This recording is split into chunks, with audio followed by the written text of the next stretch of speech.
Good morning and welcome to the First Unitarian Society of Madison. My name is Kelly Aspruth Jackson, and I am one of the ministers here.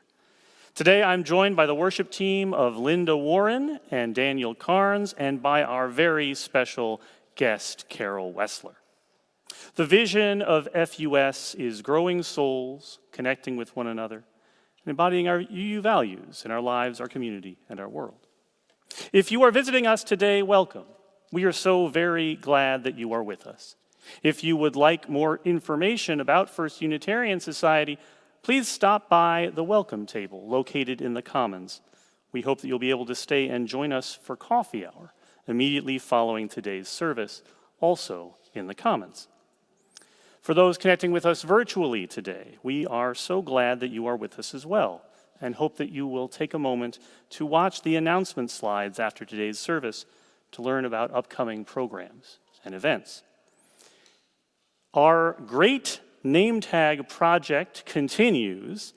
If you have not yet put in your form to give us the details that you would like to be included on your newly updated and reformatted name tag, including the pronouns that are right to be used for you, you can do so at the table out there in the Commons. If you'd like to know more about what all this is for and about, there will be someone from our Welcoming Congregation Renewal team out there at the table after the service to talk to you about it. If you want to dive really deeply for some reason into this topic, you could actually watch the video of last Sunday's service to know more. And now, I invite you to join me in a moment of silence to center ourselves and bring ourselves fully into this time as we join together once again in community.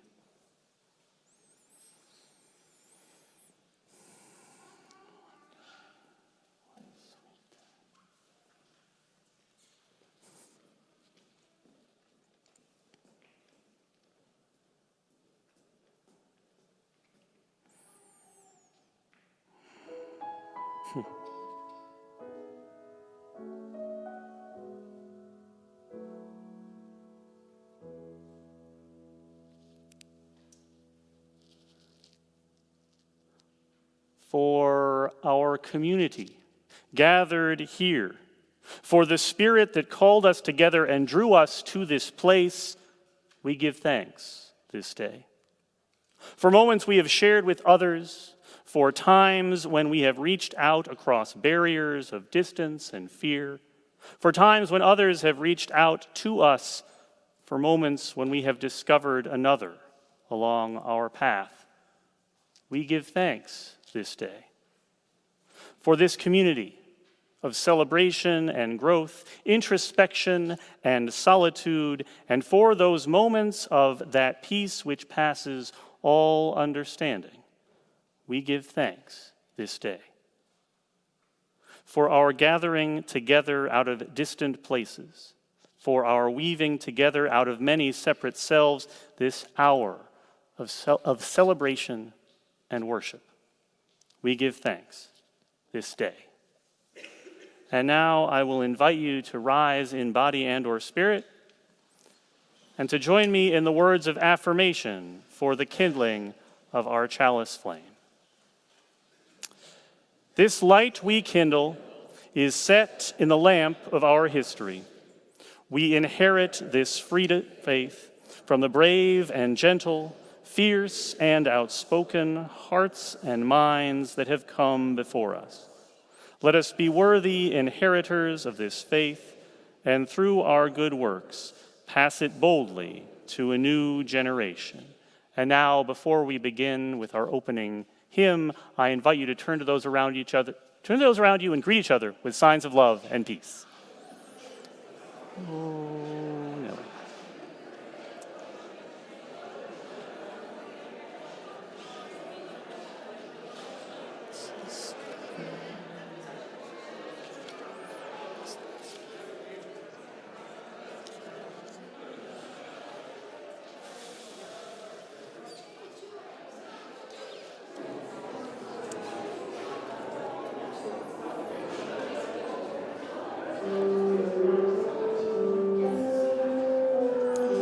Please join me in hymn number 21, For the Beauty of the Earth, number 2-1.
So I want to tell you a story this morning, and it starts in a pretty familiar way, once upon a time. Exactly what time, well, that's harder to say. And exactly what place, well, that's even more difficult. Because a lot of different people tell a story like this one, just in some fairly different ways. So, once upon a time, whenever that was, and wherever it was, a stranger came to town. Now, who was the stranger? Who knows? Some people say he was a soldier coming home from the war. Other people say he was a beggar, wandering from town to town looking for something to eat. Other folks say that he was a clergyman. But whoever it was, no one there knew him. And when he came to town, hungry, the people there had that way about them that tells you without even having to ask that you'd better not ask. That there was nothing that they were interested in sharing with a person they did not know. Maybe with anyone at all, for that matter. But after a little while of visiting this town and taking notice of what wasn't on offer, he decided that he needed to do something proactive. So, he went down to the river with a great big pot that was just about the only thing he owned in the whole world, and he filled it full of water, and he took it into the town square, and he set it down. And he got some wood, never mind where from, and he built a fire underneath the pot. I was going pretty good and heating up the water, and people began to gather around, wondering, what's this person up to, this stranger that we don't know and don't exactly understand who he is or what he's about? What is he doing with this pot of water in the town square? And when there were enough people there that there were some good eyes on him, he took something out of his pocket and he dropped it into the soup. Now, the most common telling of the story, the one I heard first, was that it was a stone. But there are other versions. Some people say it was a button. Some people say it was a nail. Some people say it was a whole axe, which seems like a real difficult thing to fit into a pot, if you ask me. But whatever it was, there were two things to know about it. The first is that it was one of those very few other things in the whole world that he happened to own. And the second is that whatever it wasn't good for eating. Nonetheless, he put the stone or what have you into the pot, and then the people got real curious. What are you up to? They asked. He said, well, I am making just about the most delicious thing that you have ever had in your whole life. Stone soup. Would you like to have some when it's ready? I'd love to share it with you. Well, the people were intrigued, to say the least, maybe a little bit confused, perhaps some of them apprehensive. But nonetheless, they wanted to see where this was going, and, if there was some good food in it, that doesn't hurt. So, all day long, he stood over that pot, stirring it, tasting it, coming along nicely, yes. Making a big show of how hungry he was, how ready to eat it he was, how he was going to make sure that it was just perfect before anyone else had any of it at all. You know, a chef has their dignity. So after a while of stirring and smelling and tasting and ing, he said, this is going very well. I think it's going to be the best stone soup I've ever made in my whole life. But there's something missing. Something that would just bring out the flavor of the stone, Say, friends, does anyone have a carrot? And now pretty well engaged in the project and invested in the idea that they were going to get a good meal out of this, someone piped up and said, yeah, sure, I've got a carrot.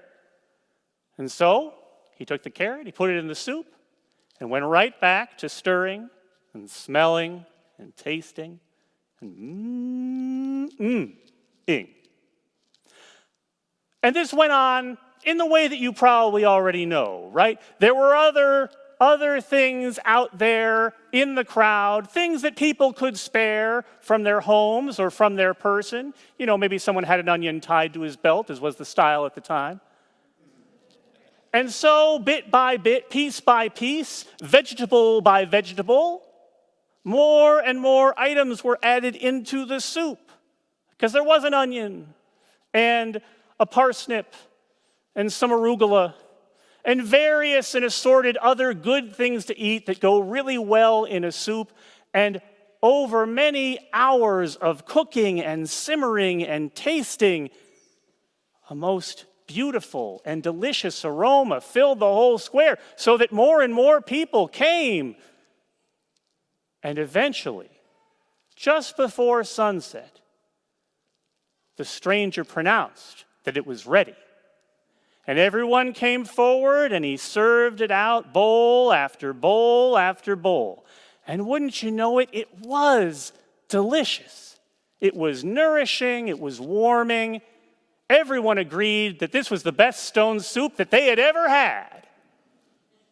And when all of that soup had been doled out, and the stranger had had several bowls for himself, the fire had died down, the kettle had cooled, he reached into the pot, picked up the stone, and he put it back into his pocket. Now, there are many lessons we might take from this about the importance of hospitality and generosity to strangers. Another lesson that we might take, if we choose to, is that sometimes people with hard hearts need a little bit of help in order to open them a little bit wider. Well, friends, what if we sang again? Wouldn't that be nice? I'm going to invite you to rise in all the ways that we do, and join me in singing hymn number 67. We sing now together.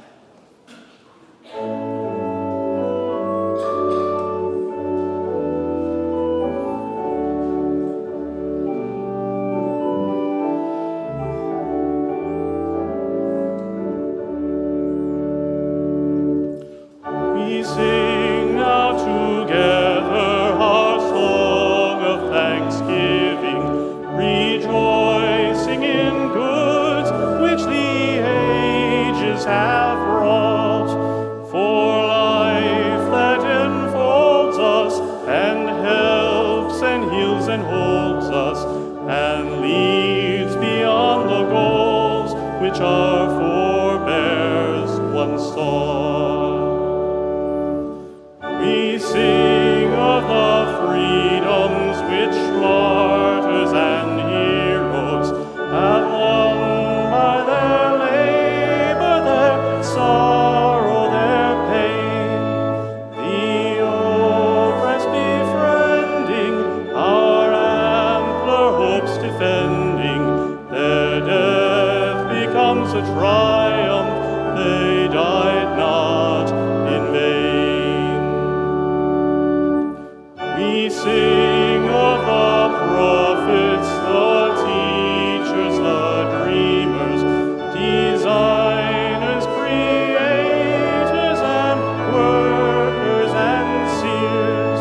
Our own lives expanding, our gratitude commanding. Their deeds have made immortal their days and their years.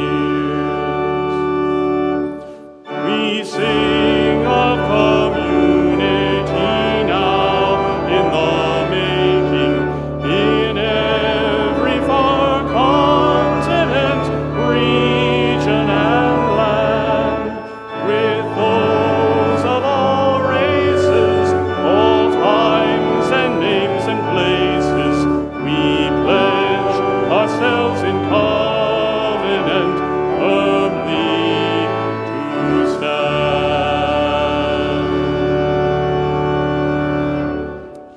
Thank you for singing with me.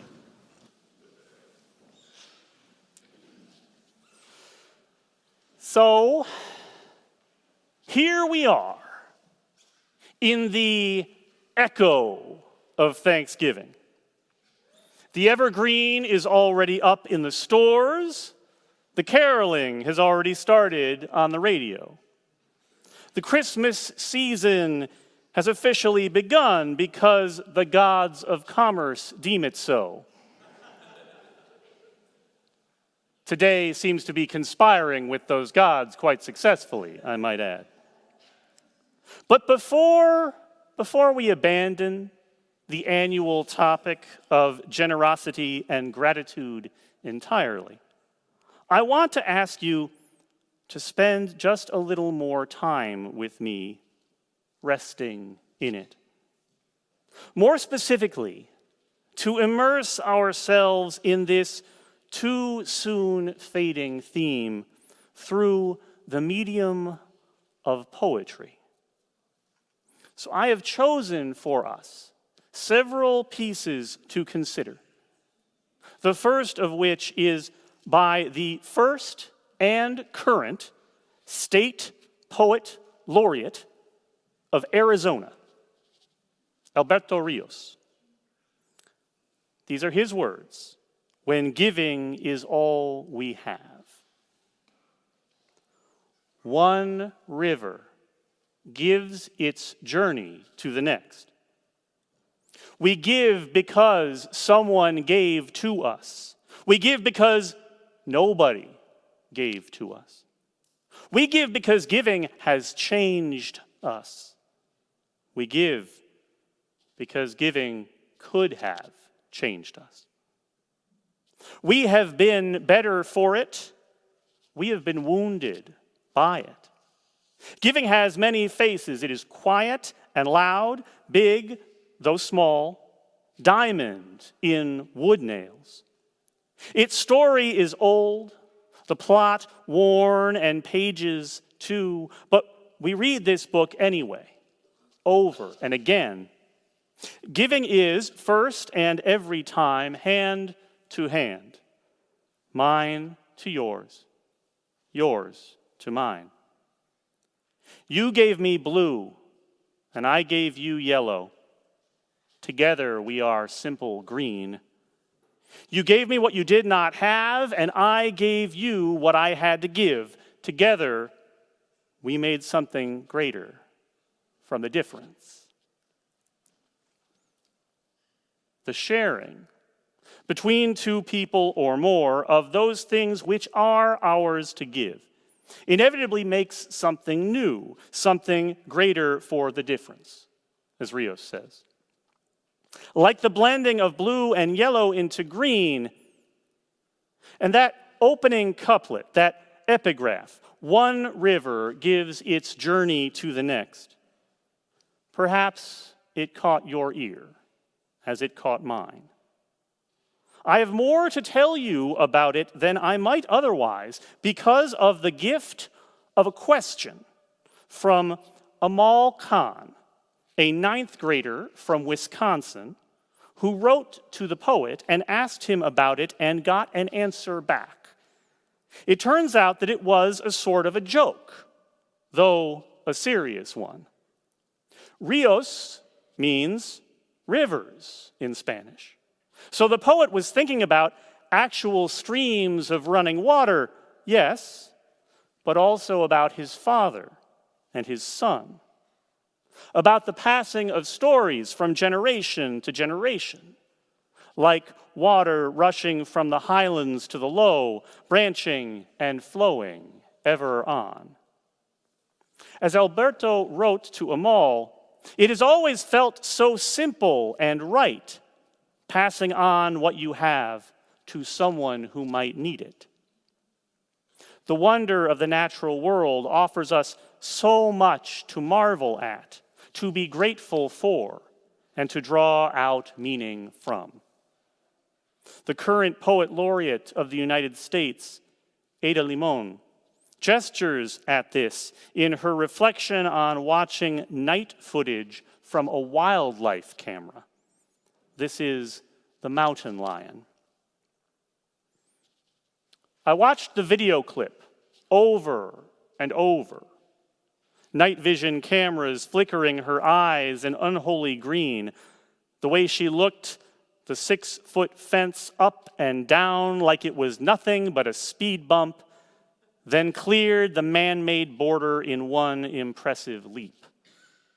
A glance over the shoulder, an annoyance, as if you could keep me out or keep me in. I don't know what it was that made me press replay and replay. Not fear, though I'd be terrified if I was face to face with her or heard her prowling in the night. It was just that I don't think I've ever made anything look so easy. Never looked behind me and grinned or grimaced because nothing could stop me. I like the idea of it, though. Felt like a dream you could will into being. See a fence? Jump it. The impulse to thrive is woven into nature and all of its manifestations. Sometimes we need the reminder that we are included amongst those manifestations. That the barriers which constrain the urge to wander and to grow are no more natural for us than they are for the mountain lion. But the realm of nature is infinitely more vast than our own little blue-green speck in the dark night of space. And from our finite vantage, we have the blessed means to look out upon infinity and wonder and learn. Next fall, NASA is scheduled to launch Europa Clipper, which will attempt to continue the study of Europa, the smallest of Jupiter's 4 Galilean moons. We are almost certain that there is an enormous ocean beneath the frozen surface of Europa. And for as long as we have known this is there, we have been wondering about the possibility that such an ocean could hold life. Perhaps this will be the mission that thoroughly confirms the former and gives us some new insight into the latter. Now, on its mission, Europa Clipper will carry a poem engraved onto it, which was penned specifically for this project by Ada Limon. This is In Praise of Mystery, a poem for Europa. Arching under the night sky, inky with black expansiveness, we point to the planets we know. We pin quick wishes on stars. From Earth, we read the sky as if it is an unerring book of the universe, expert and evident. Still, there are mysteries below our sky. The whale song, the songbird singing its call in the bough of a wind-shaken tree. We are creatures of constant awe, curious at beauty, at leaf and blossom, at grief and pleasure, sun and shadow. And it is not darkness that unites us, not the cold distance of space, but the offering of water. Each drop of rain, each rivulet, each pulse, each vein. O second moon, we too are made of water, of vast and beckoning seas. We too are made of wonders, of great and ordinary loves, of small invisible worlds, of a need to call out through the dark. If you too feel the need to call out through the dark, you can sign your own name onto Europa Clipper. Details may be found on the NASA website. But from the distant stars back down to Earth again, these intimately terrestrial words come from Joy Harjo. This one is, "Don't bother the Earth Spirit." Don't bother the Earth Spirit who lives here. She is working on a story. It is the oldest story in the world, and it is delicate, changing. If she sees you watching, she will invite you in for coffee, give you warm bread, and you will be obligated to stay and listen. But this is no ordinary story. You will have to endure earthquakes, lightning, the deaths of all those you love, the most blinding beauty. It's a story so compelling you may never want to leave. This is how she traps you. See that stone finger over there? That is the only one who ever escaped. Living on earth does require us to survive the most blinding beauty, to endure storms and earthquakes and death, so much of it. We human beings have been wondering for as far back as we can reckon as to how it all began. And for perhaps as long, we have mused as to how it all will end. So as a call and response to that first one from her, here is Joy Harjo again with Perhaps the World Ends Here. The world begins at a kitchen table. No matter what, we must eat to live. The gifts of earth are brought and prepared, set on the table. So it has been since creation, and it will go on. We chase chickens or dogs away from it. Babies teethe at the corners. They scrape their knees under it. It is here that children are given instructions on what it means to be human. We make men at it. We make women. At this table, we gossip, recall enemies, and the ghosts of lovers.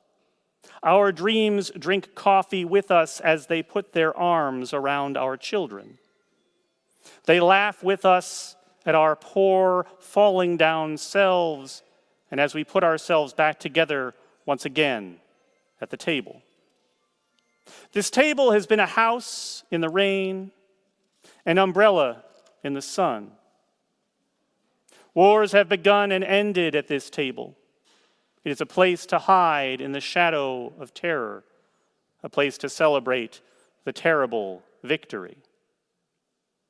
We have given birth on this table and have prepared our parents for burial here. At this table we sing with joy, with sorrow. We pray of suffering and remorse. We give thanks.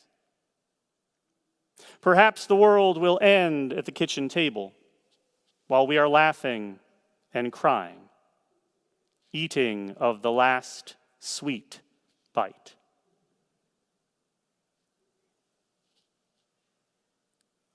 An ending is a part of everything with a beginning. Just because our pleasures, our joys, our very lives, this good earth must one day end, is no reason not to celebrate them. It makes celebration and thanksgiving all the more precious and important. Now, from contemporary voices, let us turn to more ancient words. The Chinese poet Han Shan is more than a little bit of a mystery. He is generally described as a hermit and a recluse who lived sometime during the Tang dynasty, most likely sometime in the 700s CE. He is revered by both Taoists and Buddhists of the Chan school, the Chinese ancestor to Zen. There are a few vague stories about him, such as the idea that in his earlier life he was a farmer or a minor official, or both. And more intriguingly, the tradition that his poems were all originally written as graffiti, by being carved onto rocks, into trees, or onto the walls of people's houses. But all of this is only very weakly attested. What we dependably have of this character are only his poems. and essentially nothing else. But they are enough to speak of a deep affection for both human beings and the natural world, and of the spiritual quest of finding a path between them. So here is one of the works attributed to him. I delight in the everyday way, myself among mist and vine, rock and cave, wildlands feeling so boundlessly free, white clouds, companions in idleness. Roads don't reach those human realms. You only climb this high in no mind. I sit here on open rock, a lone night, a full moon drifting up cold mountain. The full moon and the character of a hermit monk draws my mind to Ryokan Taigu and one of my favorite stories of him. Ryokan was a Zen practitioner and poet who lived alone and very humbly 250 years ago in Japan. The story goes that one night a thief broke into his small house looking for valuables to steal. He was perplexed and dismayed that Ryokan had no such things at all. The house was essentially empty. Moved by sympathy for the poor man's disappointment and desperation, Ryokan gave the thief his cloak, his only real possession. After the thief left him alone, Ryokan looked out from his window and up at the full moon, wishing that he could have given this truly precious and valuable sight to the thief instead. This story, or something at least a little bit like it, appears to be attested to in one of Ryokan's brief poems. In another one, he describes somewhat the setting of his dwelling place and expresses his appreciation for it. There is a bamboo grove around my house. Several thousands stand together, forming a placid shade. Young shoots run wild, blocking the roads here and there. Old branches stretch all the way, cutting across the sky. Frosty winters have armed them with a spiritual strength. Rising mists wrap them with the veil of profound mystery. In their healthy beauty, they even rank with pine and oak, although they do not vie in grandeur with peach and plum. Their trunks are upright, and their knots are far between. Their hearts are void of suffering, and their roots sturdy. Bamboo trees, I admire you for your honesty and strength. Be my friends and stand about my retreat until eternity.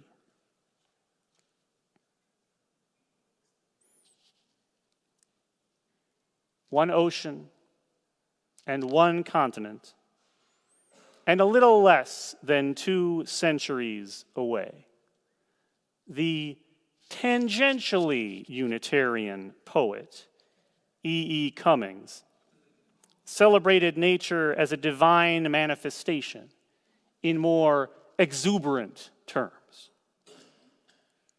I thank you, God, for most this amazing day, for the leaping greenly spirits of trees and a blue true dream of sky, and for everything which is natural, which is infinite, which is yes.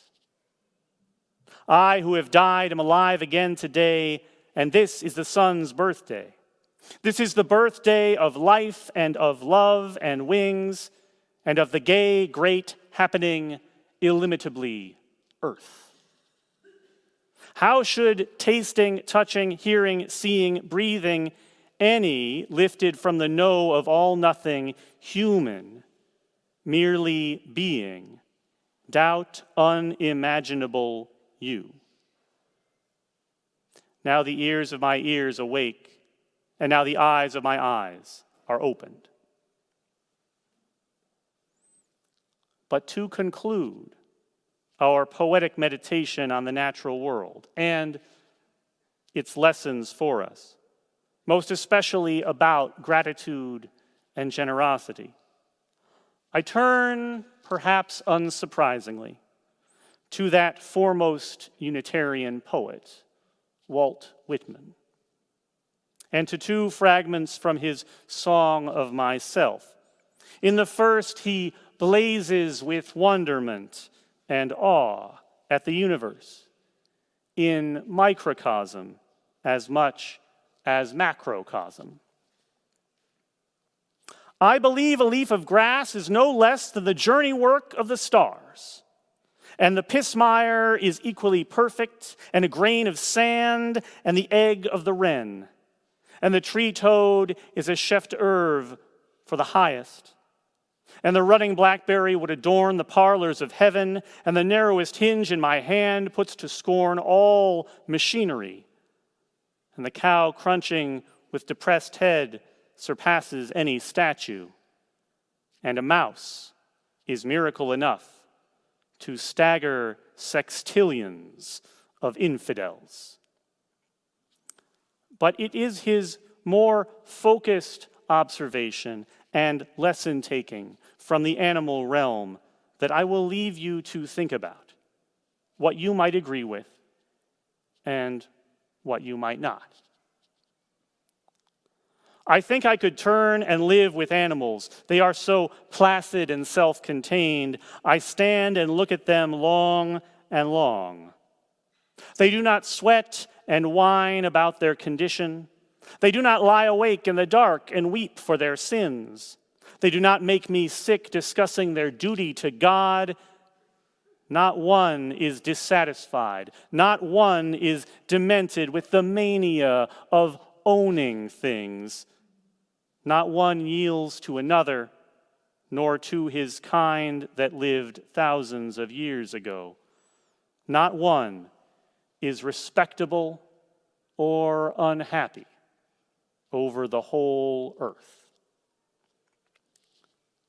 Now, with the caveat that I can't agree there are no unhappy or dissatisfied animals, I take gratefully the lesson and offer it in turn to you, that the natural world of which we so often forget we are all parts has something to teach us. That the gift of life that we depend on the earth for is worthy of our thanks. That our useful learnings from it come in part by its example of stoic acceptance, of benevolent generosity, of the powerful will to survive and to thrive, but at least as much from the wonder we experience in contemplating these.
Each week, we gather here. Oh, try again, Kelly. All right, I invite you now into this time of giving and receiving, where we give freely and generously, and perhaps with an air of bemusement, to this offering which sustains and strengthens our community here, and also our outreach offering recipient, whom this week is the Nehemiah Center for Urban Leadership Development, which cultivates character, leadership, and economic development within Dane County's African American community through culturally grounded programs. Their Justified Anger initiative works to eliminate racial disparities in the greater Madison area by developing relationships, solutions, and systems. There are multiple ways to share your gifts this morning. Baskets are now being passed here in the auditorium for cash or checks. Or, as you will see on the screen, you can donate directly from our website, fusmadison.org, and find the text to give information there as well. We thank you for your generosity and your faith in this life we create together.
Each week, we gather here, bringing with us the joys and losses of our days.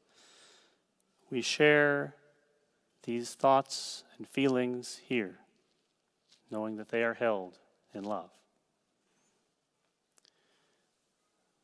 One of us asks that we light a candle this morning in memory of Bishop Carlton Pearson.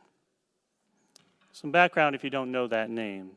Bishop Pearson was a Christian minister of no small success and influence who led a very large and vibrant congregation in Tulsa, Oklahoma, up until the point where, relatively late in his life and his career, he came to a personal theological insight that he did not believe in hell.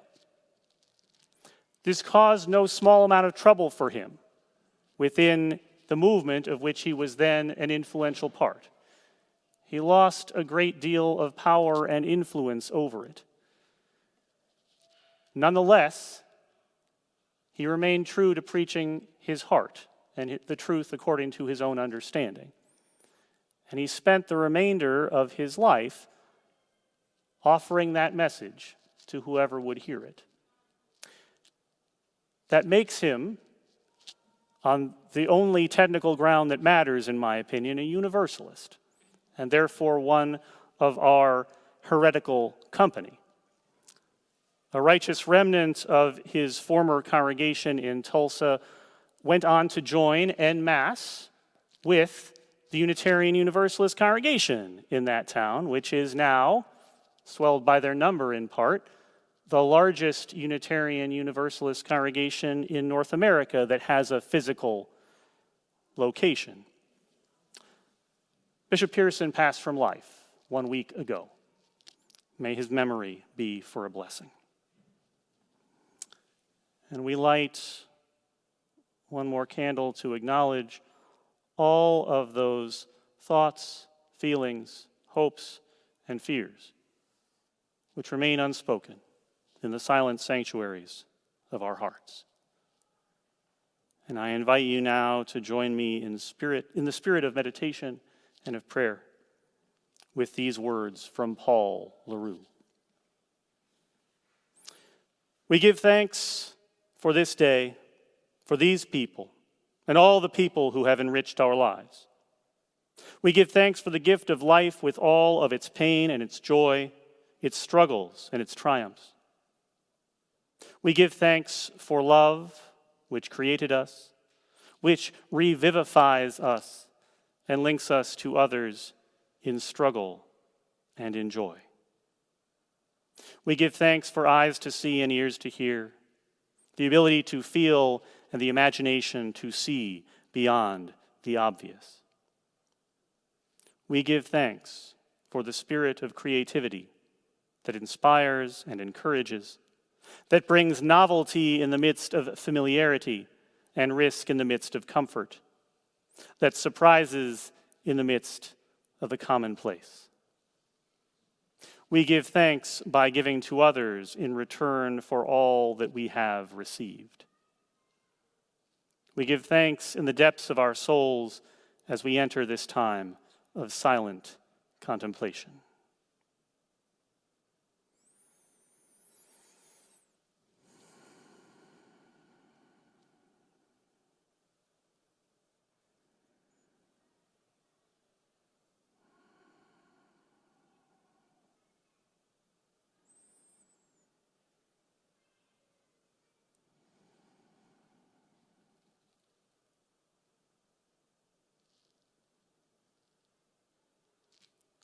Amen.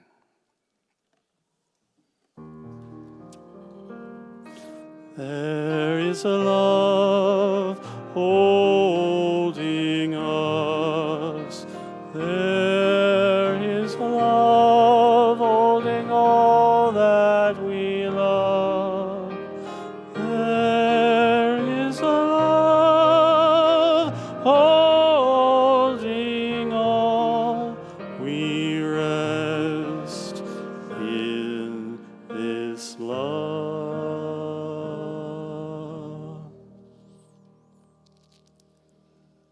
Now I invite you to rise once more in body and or spirit and join me in singing our closing hymn, number 298, Wake Now My Senses, 298.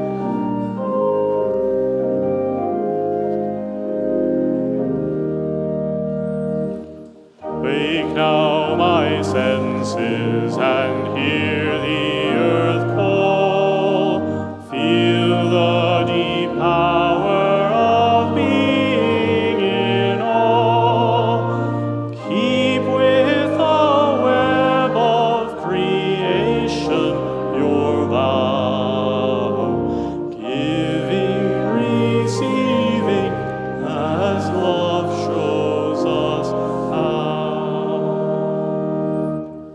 Wake now, my reason, reach out to the new. Join with each pilgrim who quests for the true. Honor the beauty and wisdom of time. Suffer thy limit and praise the sublime.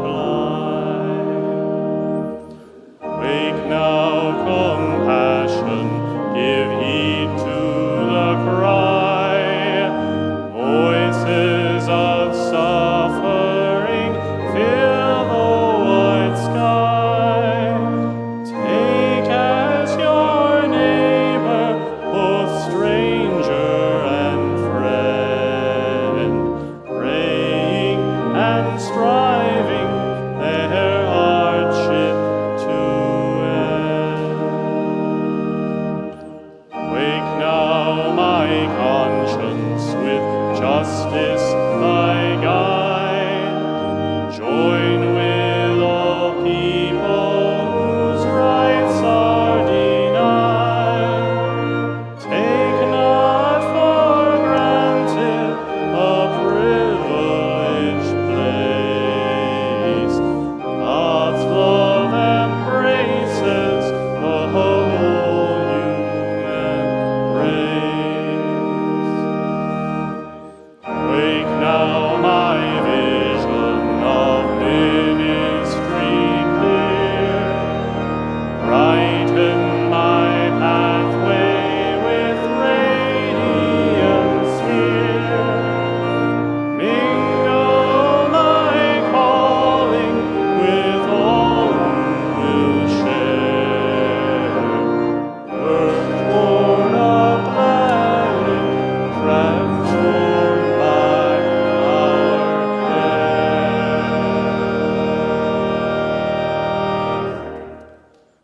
May we respond better to risks and dangers with a beloved community who can be counted on as a woven basket that encompasses the gifts for protection, for honor, for ceremony, and for expressions of interconnectedness.